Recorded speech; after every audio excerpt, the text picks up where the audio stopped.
right, good morning, everyone. How are you? Can you hear me? Am I in the microphone? No? Am I loud enough? I tend to be. Good morning. Treat me like a fool. Oh, sorry. How is everyone?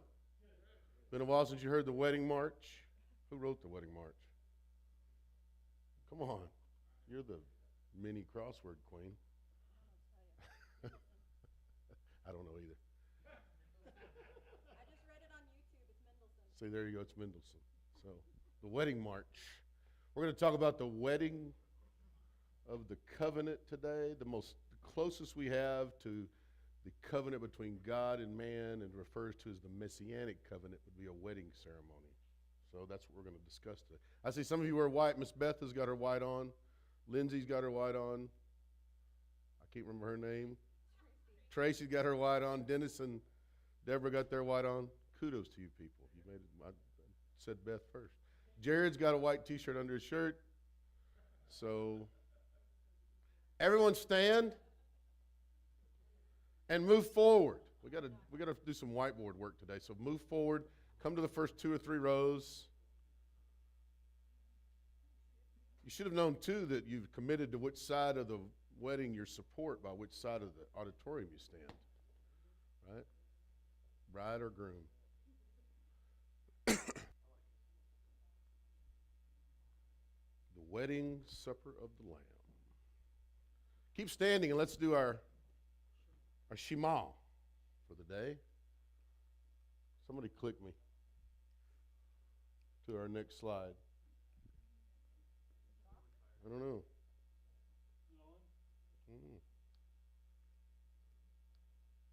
I got the gun. Does it work? There we go. I'll go back to one more. There we go. Are you ready? Use your best Hebrew this morning. Shema Israel. Adonai Eloheinu. Adonai Had. V'havata. Et Adonai Eloheka. V'hol ilafaka. Uvkol nafshka. Uvkol marika. V'havata. Le'raika. Kemoka. Father God, thank you for this day and thank you for your word. And we ask that you bless our lesson today and help it to be something we can learn from. Bless this service, this church today. Let the things that we do be pleasing to you and your sight. And we have a great week of getting preparations for our camp. And we all have a great time together. In Christ's name, amen. You may be seated. The wedding ceremony. How many of you are married in here? Raise your hand. Been married in your life? I guess Evan would be the only one. How many years have you, and if you've been married longer than 5 years, stand up. This is definitely an adult Sunday school class. Married more than 10 years, stand up. Joseph. Married more than 15, stand up. Catching some of you. More than 15, more than 20. Okay. More than 25? All right. More than 30. Well, we'll catch a 10-year window there. We didn't lose anybody. More than 35? More than 40? How long have you been married, Dennis and Debbie? Miss Beth, how long were you married?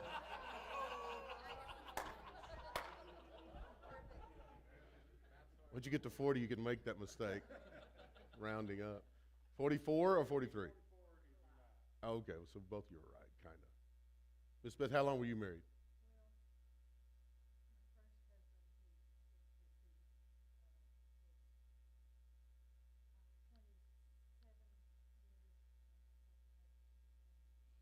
So Miss Beth has a combined 55, 56, 57?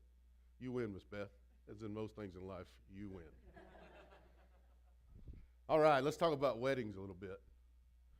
Wedding ceremony. This is one of the most famous verses in the Revelation.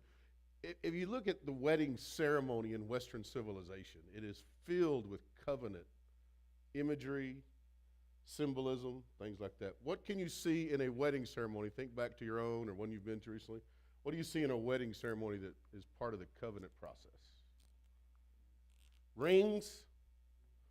You ever heard that? What's the relation to what we've been talking about? What is that? We just talked about it last week with David and Jonathan. We're in a covenant together. He said, I know I'm going to be the king, and you should have been the king when Saul, but he messed up. And they exchanged their armor and their tunics and their weapons. So when we see a wedding ceremony and they exchange rings, they're exchanging rings, right? You hear that pronounced just like that, very much the so. And you've heard the deal about the left hand, the ring finger.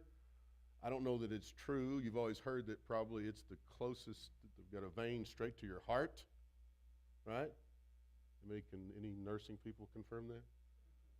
I don't know if that's true, but it's a good way. I mean, that's the purpose of it being on that hand. At least in our culture, that's the way that it is, right? On your left hand, ring finger. Right?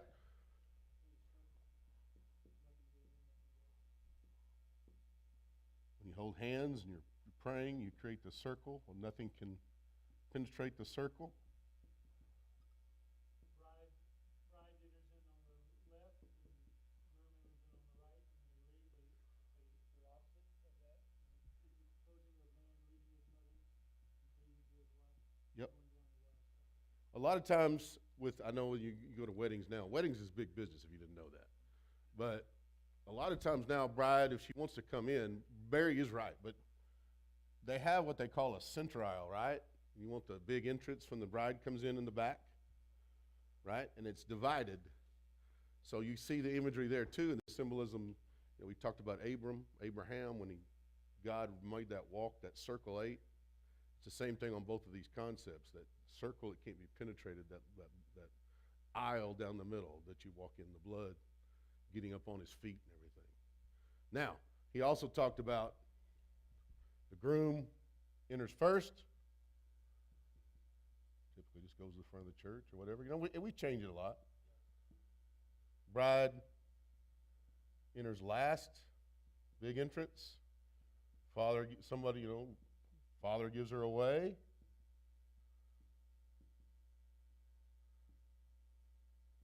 And they become one. Get into this word.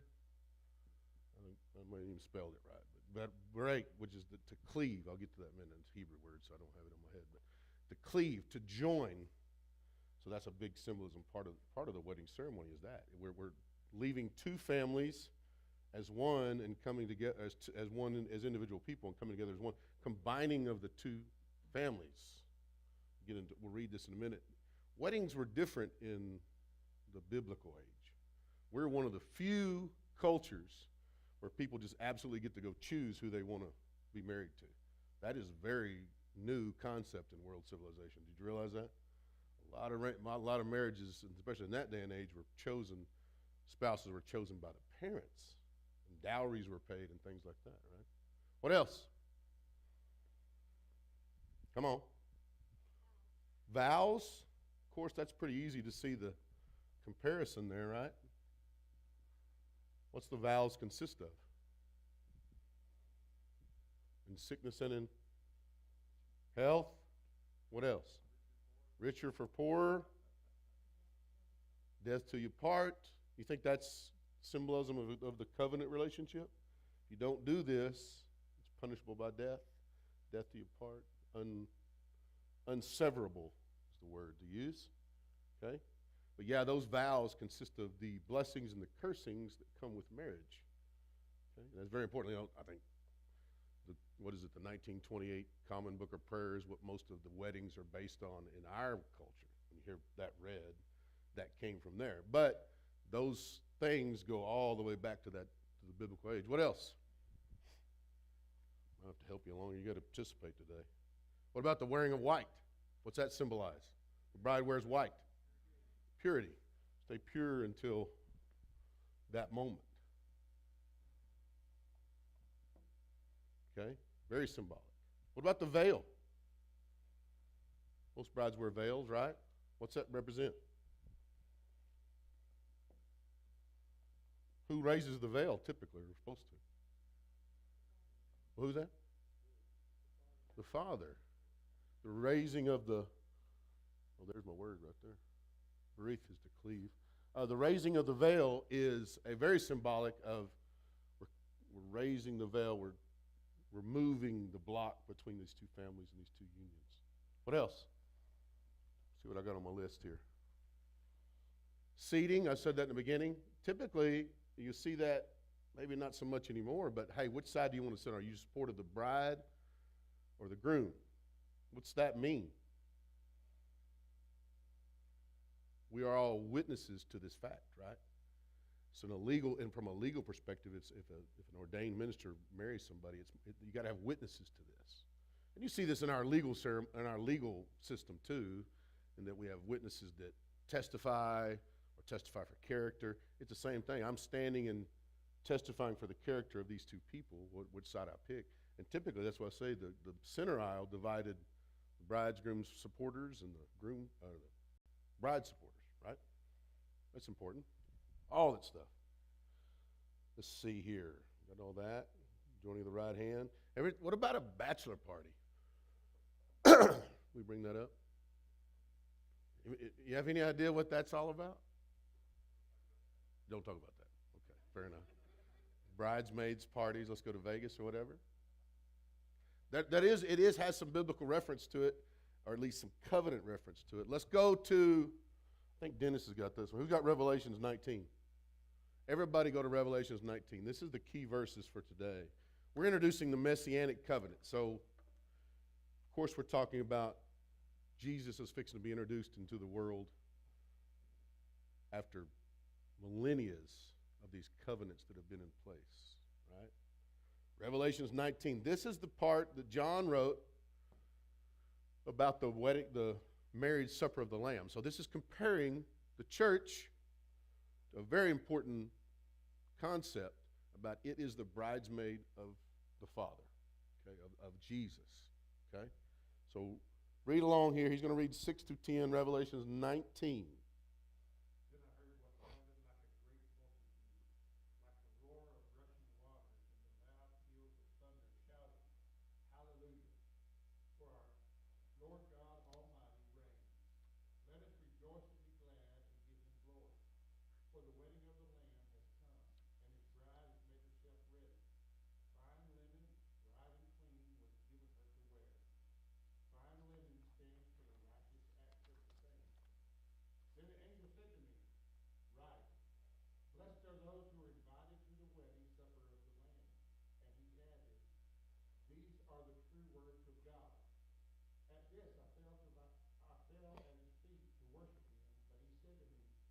Do not do it. I am a fellow servant with you and with your brothers who hold to the testimony of Jesus. Worship God, for the testimony of Jesus is the spirit of prophecy. So this, written by John, like I told you a while ago, it comes from a different time where wedding traditions and wedding things were not like we do in Western civilization in this country, where you pick a girl from your local high school and you see if that works. You know how it's a less, honestly, not, don't take this wrong, but it's a less successful way of doing it. We have a divorce rate of over 50% in America, but not commenting on that today. But my point being that back then these covenants between families, and they would arrange and say, my daughter's going to marry your son, okay? And that's important that you think that from John's perspective, how he presented this, that my daughter's going to marry your son, and then my son or I, as the father of the groom, will pay the dowry. We'll pay some type of price, whether it be a couple of cows or sheep or some money or whatever it is, whatever she's worth, okay, the dowry would be paid. And so that first step, that contract, and Jews and the Israelis in that day and age, life expectancies were different. The Jews have a tradition where, at what age do you become a man? 13, you go to your bar mitzvah, and that's your coming out ceremony.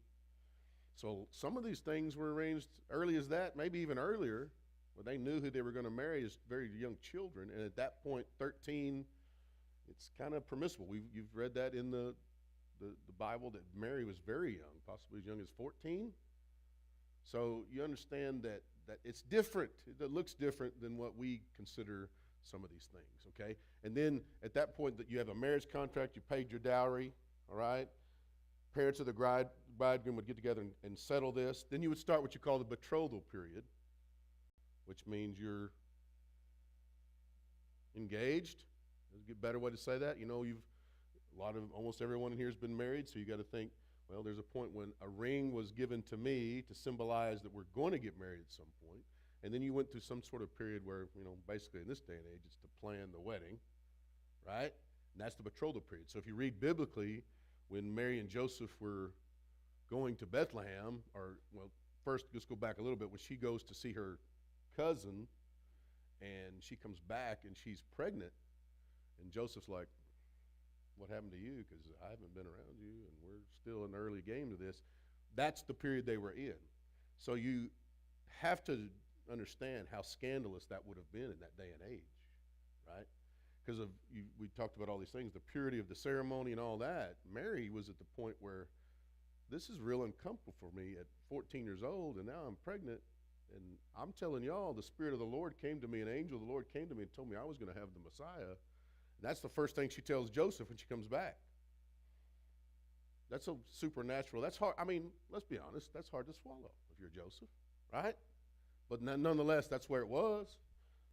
We're going to read some more about that too. So the second step, that betrothal period, and then you come to the point where there was a deal where they basically, the bride's groom and his partners would get together, and they would have a midnight parade in the street with torches, and they would go to the bride's house, and they would get her. Of course, she was ready for this. Not like it's going to be a surprise. And then they would basically parade through the streets and celebrate, and all her maidens would come out. So this is where you get that part where these bachelor parties and these bridesmaids parties. That even really goes back to that. It's the celebration of the wedding that is to come. So when John writes this part about the marriage of the Lamb, he's comparing that. These two steps have happened, and the next step is fixing to happen. So let's look at who's got Matthew 25? There's a long, I think it's Dustin Law. Okay, so listen to this. This talked about, you've heard of this parable and this whole parade through the streets thing. Listen to this.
So when Jesus was talking about this parable, of course he's talking about keeping yourself ready. The day of salvation, the day of the rapture is not known to you.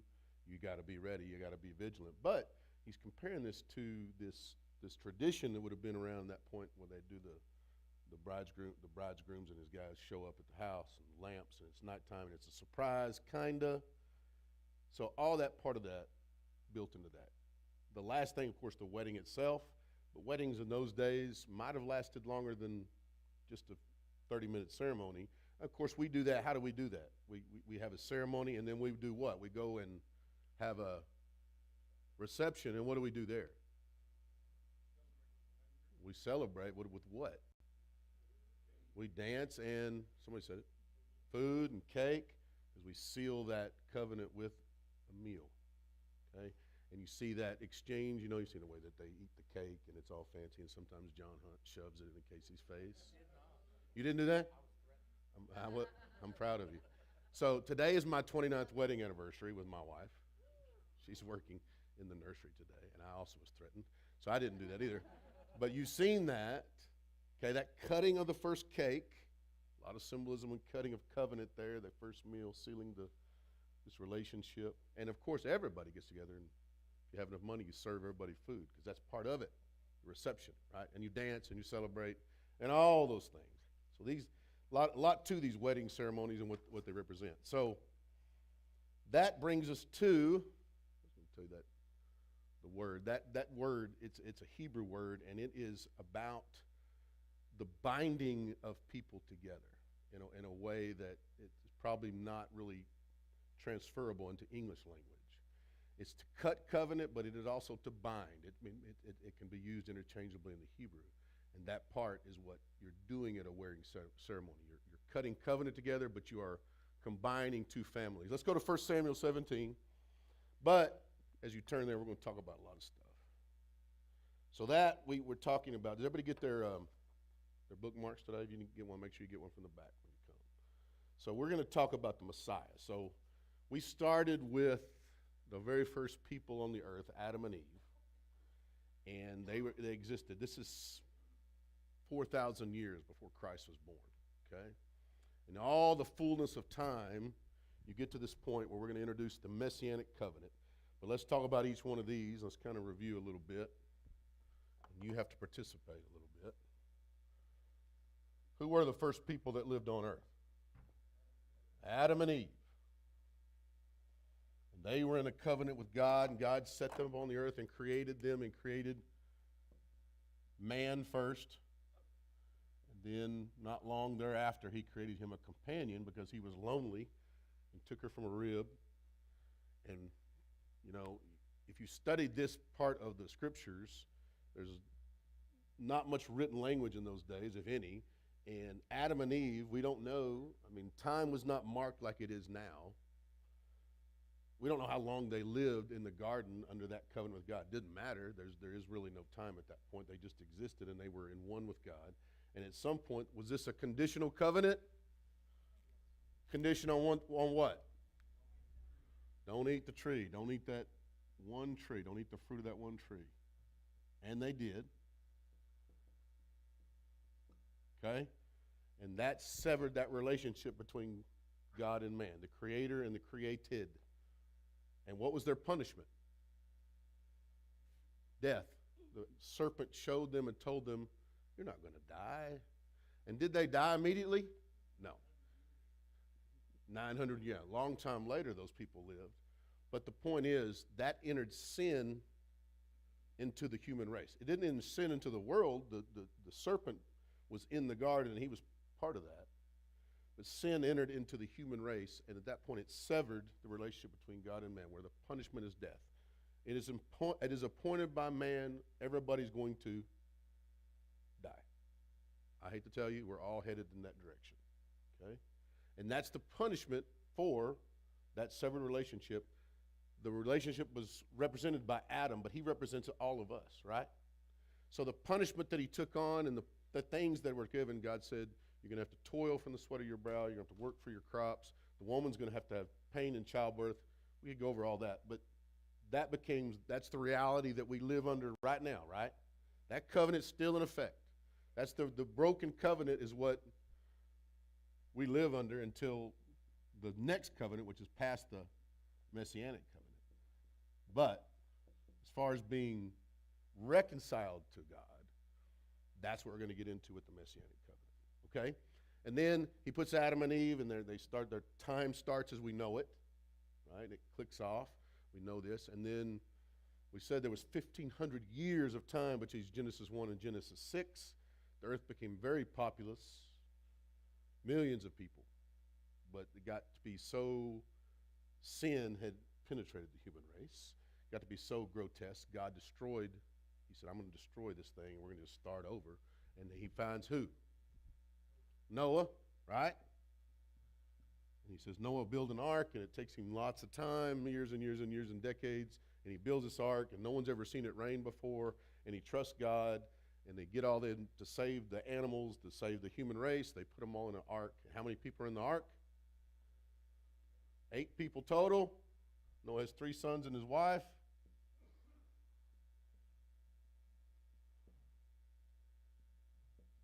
Everything else upon the earth is destroyed, except for those 8 people. Okay, they come off the ark. God basically says, look, that was a bad deal. I'm never going to destroy the world by water again. He hangs the rainbow in the sky as the marker of that covenant, right? Okay, and then those 8 people go out and they go to, as the same directive was given to Adam and Eve, go and populate the earth. They have children. 3 of their children, 2 of them actually go the wrong direction and become apostate before the Lord. And if you read in Genesis 6, 7, and 8, you'll find stories of things like the Tower of Babel where people basically just rebelled against God. And the one guy that keeps the promise is Shem. And he moves forward and becomes the inheritor of the promise. And it's to his lineage. Okay? Who was after that? 1,000 years after that. Not quite. Dennis, I love your. Abraham enters, and God assigns him and says, you're going to be he calls him a friend of God. We talked about that.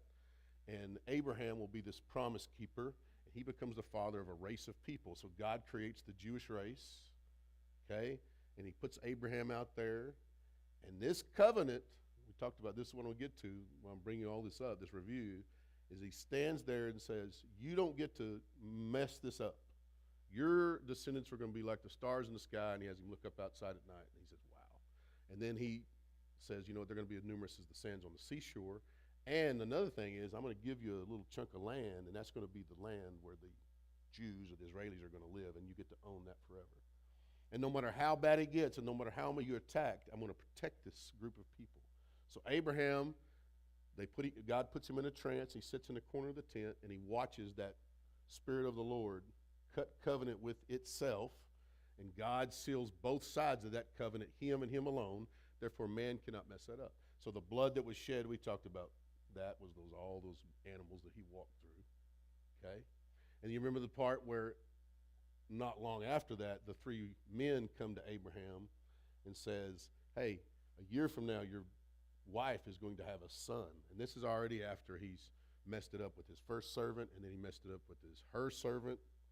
And they have a son named Ishmael, okay? And God says, no, it's not even one of those guys. It's going to be a third guy. And then at 90-something, 99 years old, he tells him, you're going to have a son. And then they have a meal at that tent, and because he says, we need to serve these 3 men. And that's the 3 men. What do they represent? They're the Trinity. That's God, the Father, and the Holy Ghost. But they have a meal together to seal that covenant. And that one son, Isaac, becomes the inheritor of the promise. And this is a lot of time has progressed through here. We talked about, I pray for stuff, and if I don't know by tomorrow if you're going to answer my prayer, I'm getting a little hesitant. But these people go 30, 40 years between that time when he messes up, and here's Isaac. Okay? So Isaac goes forth. And I told you the story about Isaac. So at one point he tells Abraham, take Isaac, go up, kill him, offer him as a sacrifice. That's what I want you to do. And Abraham's like, I thought he was going to be the father of many nations, all that. He didn't have any kids yet. But that happens. Of course, Abraham has faith. God says, don't kill him at the very last. They found a ram in the bushes. He said, kill that thing and we'll seal this new covenant. And that's where God says, again, you're going to have many descendants. You're going to own this piece of land. And then, after that,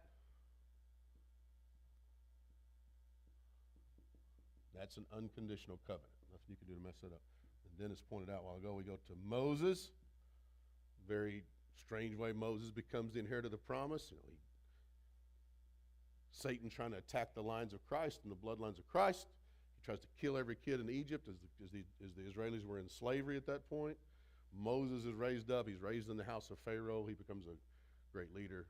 All that story, the 10 plagues, leads the children of Israel out of Egypt.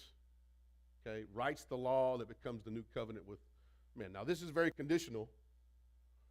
So there were 600 and, who's counting, somewhere between 613 and 635 laws that you got to abide by. And this is to protect, does anyone have any thoughts on this? This is to protect the Jewish race. So this other guy down the road, the Messiah comes, we want it to be as pure as possible. Okay, we want to protect this bloodline. It's got to be pure. And we talked about, there's still Nephilim and evil blood in the human race and the attacks of the Amalekites and all these ites that the Israels fought with, and they were supposed to destroy these people completely because they were evil and been penetrated by the evilness of Satan, and they didn't destroy them, and so those people grow years later and become the Philistines. The Philistines torment them, all that. Remember what I'm talking about? Am I helping you out here with this review? Say you got all them laws. That's what Jesus would live under. And then about 1,000 years before Christ, David enters the human race. 8th son of Jesse, youngest son, oddly enough. God raises this guy up. He's not a perfect man. He has his own problems. He has sin. His house, he has 20 kids. His house is very much in torment, but he has a son named Solomon who becomes the smartest, wealthiest, wisest man on the earth, probably of any time frame. And then he allowed to build this temple that becomes the marker of that covenant too. You know, that covenant had the Ark of the Covenant. It had the temple. It had the circumcision marks, all that stuff. The Jewish traditions that they worship with in Israel today are the law. They still the law. They don't have a temple that they do animal sacrifice in, but they still do that. So David, and what's his nickname? Man after God's own heart. Okay, again, he's putting forth a promise. We see all kinds of evidence of his relationship with God in his writings, in the Psalms, okay, all that. A lot of good stuff there, and that's going to lead us to the point, like I say, that's 1,000 years out. Let's read some prophecies about the Messiah. There's over 300 times that the Messiah was prophesied in the Old Testament and how it would be introduced. And you got to consider the Jewish people that lived when Jesus was born had been living under that law for 2,000 years at that point. You know, as long as it is from Jesus till now, that's what the kind of time frame you're talking about. And so being a good Jew is to follow the law, right? To the T. The Pharisees were a people that rigorously, legalistically made the law happen, okay? And so when this Messiah comes and starts talking about this, things are fixing to change, there comes a lot of confusion into how this is going to work, and we'll get into all that. But let's look at the prophecies in the Old Testament. Somebody has Numbers 24, 17 through 19? Okay, hold on, Josh, we're bringing you the mic. This is prophecies about the coming Messiah. I see him, but not now. I behold him, but not fear. A star will come out of Jacob. A scepter will rise from out of Israel. He will crush the foreheads of Moab, the skulls of all the people of Sheth. Edom will conquer. Seir, his enemy, will be conquered, but Israel will grow strong. A ruler will come out of Jacob and destroy the survivors of the city. Numbers 24. Who wrote that? Who? Moses. How many years before Christ are we talking about? Thousands of years. Think about that. Talk about the star shall come out of Jacob.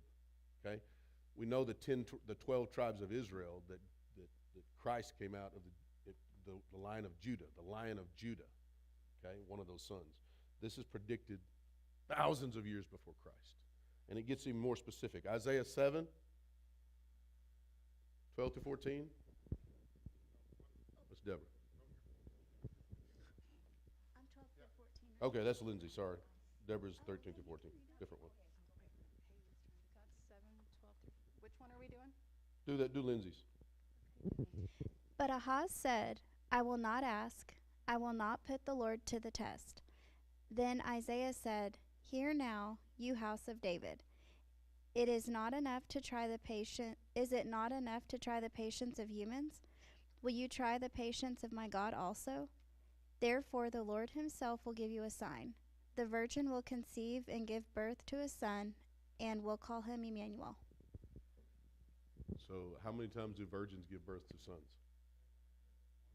One time. It's happened one time. I mean, I'm Isaiah. If I'm receiving messages from the Lord and I'm supposed to write that, I mean, think about that as a person. Like, what am I doing with that information? Think about it. I mean, we read it now. In hindsight, we know the story, but like, what do you do with that? Okay? Isaiah 53. Isaiah had a lot of predictions about God. Who's that? Oh, that's you. Deborah, what does yours start with? Okay, I'll read the other one. I wrote that reference wrong. You're off the hook today, Deborah. 53, 4 through 6. However, it was our sicknesses that he himself bore, and our pains that he carried. Yet we ourselves assumed that he had been afflicted, struck down by God, and humiliated. But he was pierced for our offenses, he was crushed for our wrongdoings. The punishment for our well-being was laid upon him, and by his wounds we are healed. All of us, like sheep, have gone astray.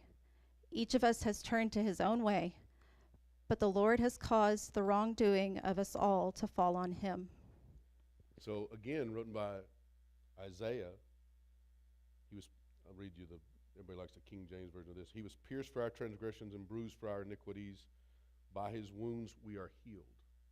Okay, that obviously referring to Jesus. This is long before that occurred.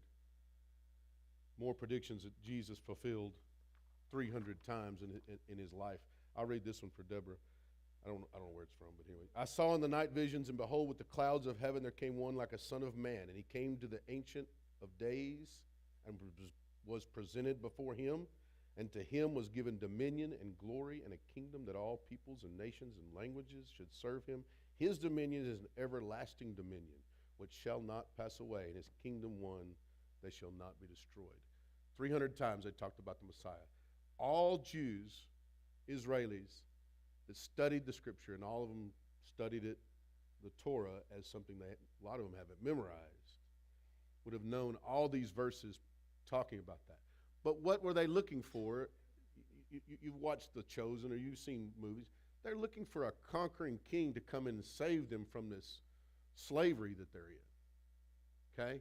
God's going to slip this Messiah, insert him into the very smallest corner of the human race in the most discreet, easiest way, not easy, but discreet way possible. Born in a stable, in a manger. And the angels talked about that to the shepherds. Not something, again, like the 8th son of David, or Jesse, we kind of glossed over that. That would not have been normal. It would not have been normal for the 8th kid to be in line to be the inheritor of the promise. It would not have been normal for Joseph, the last son, to be. But that's how God does this. He keeps this stuff in a point where he uses people, uses the meek and the mild and the lowly and the, you've heard about this your whole life. Let's go to Jeremiah. Let's all go there. Chapter 31. This will be the key verse Jeremiah the prophet wrote, again, 500 years before Christ. I'm going to read this one. Yeah, I got this one. Jeremiah 31, starting in verse 31. We're going to read this probably not only today, probably every day from here on out.